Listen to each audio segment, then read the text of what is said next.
Good morning and welcome to Church on the Net. So today we're going to look at the story in Daniel chapter 3 of Shadrach, Meshach, and Abednego. Now, when I was growing up, there was this wonderful lady who taught children's church in my church.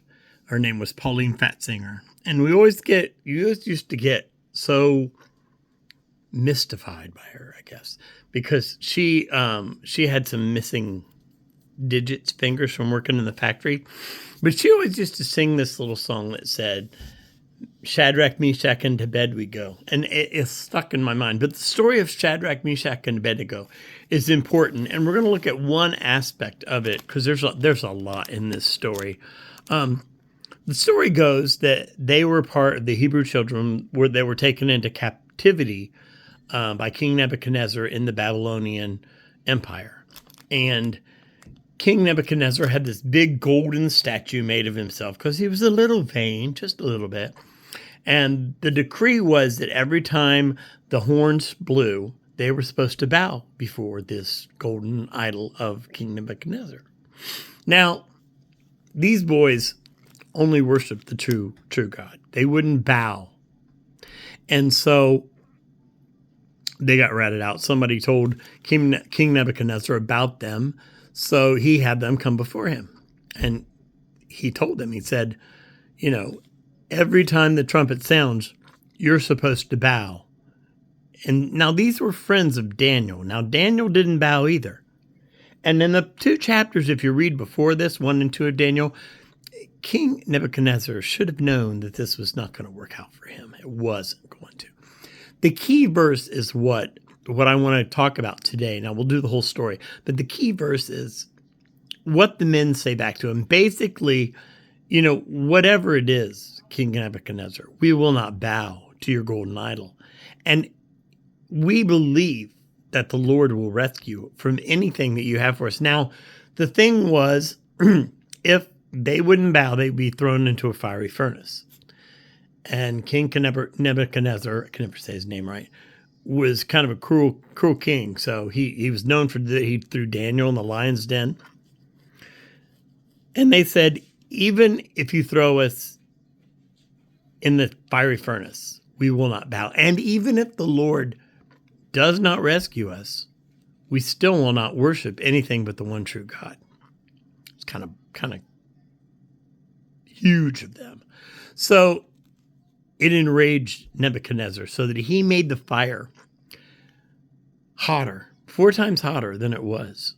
So hot that he ordered the men to be bound and thrown in the fiery furnace. It was so hot that the soldiers that threw the men in the fiery furnace died. They died. It was too hot. And when Nebuchadnezzar looked into the fiery furnace, he didn't see 3 men. But he saw a 4th. And he said the 4th one looked like the Son of God. And he had them come out. They were not bound anymore. Of course, the fire burnt the ropes off, but they didn't even have the smell of smoke on them. That's how good our God is. They were obedient. I want to talk to you today about the way we look at life and the way that we want things done. We expect God to answer things on our terms, and we forget that He is the sovereign and we are the servants, and He doesn't have to answer. And normally He may not answer us the way we want, but it's a better way that we didn't even think about. But our faith is so weak and so shallow that we assume that He's not going to. In reality, He's got a better idea. Since Monica and I have left full-time ministry, and since I had gotten sick and she had gotten sick, we live on a very minimal income. I mean, minimal. And yet God meets all of our needs every month. Our rent alone takes all of my check. But somehow, whatever happens, God takes care of things. Let me give you an instance of what I'm talking about, because I trust the Lord. I tithe to Him, and I know people get tired of me preaching about that, but it works. I get about $1,300 a month on disability, and about $200, $300 of that goes to tithing. That's my personal thing. It's a little more than 10%. I get it, but that's just the way the Lord and I work it out. I do it paranoidally. I tithe on whatever comes into the ministry. I tithe on it. So God promises that he'll take care of us if we do that. If we trust him, he'll take care of us. It gets scary sometimes, but it's because of my lack of faith that happens, not because of his not taking care of me. He always does. And it doesn't make sense when, right now we're going through a period where Monica has lost her disability. We're trying to get it back. But we're operating everything in our household on that $1,000, basically $1,100. Basically, I'm that, basically $1,000. So, but we had a bill came up and it was fairly large and I wasn't sure where we were going to get it. And I just prayed, God, this is the situation. I learned that from Charles Stanley. He said, pay your tithe, then lay out your bills and say, okay, God, this is the situation. What are we going to do? Because he's in on it with you. I had a $600 deposit in my account and I called the bank and said, where is this coming from? Because it's just there. And the lady on the edge, she was gone for like 20, 30 minutes, kept coming back. We can't find it. We don't know where it came from, but it's there and it's yours. I'm like, okay, so is this going to go away? What's going to happen? She goes, no, it's posted. It's not pending. It's in your account. We don't know where it came from. It's not a mistake. It was in your account. We don't show where it came from. God works in mysterious and miraculous ways if we let him. When we put him in a box, then he'll stay in that box.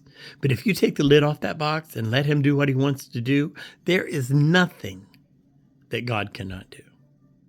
There's nothing that we cannot do with him. My mighty men wear a bracelet that says, I can do all things through Christ who gives me strength. We wear a shield around our neck. Some of them have a cross, but it's a shield that reminds us that our fight in this life is not against flesh and blood. It's against the evil one in the spiritual realm.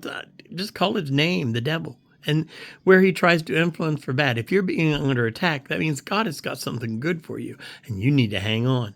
That is why we lean. When we don't lean and get into ourselves, we tend to screw things up. Just the way it is.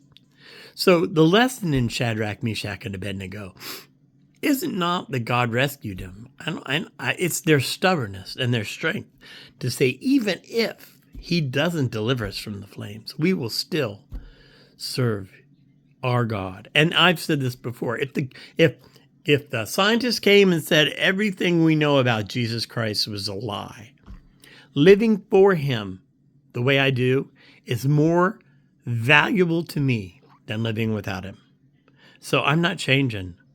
I've had people try to convince me. I'm sorry. Maybe I'm stupid. Maybe I'm stubborn. I am stubborn. I'm not changing. What do you need to do to change in your life to have solid kingdom kind of faith? What do you need to do to make sure that you don't waver? I love you. I hope you have a great day. Don't forget about our fundraiser. We are in the process of our fundraiser right now. God is going to do miraculous things. I love each and every one of you. God bless.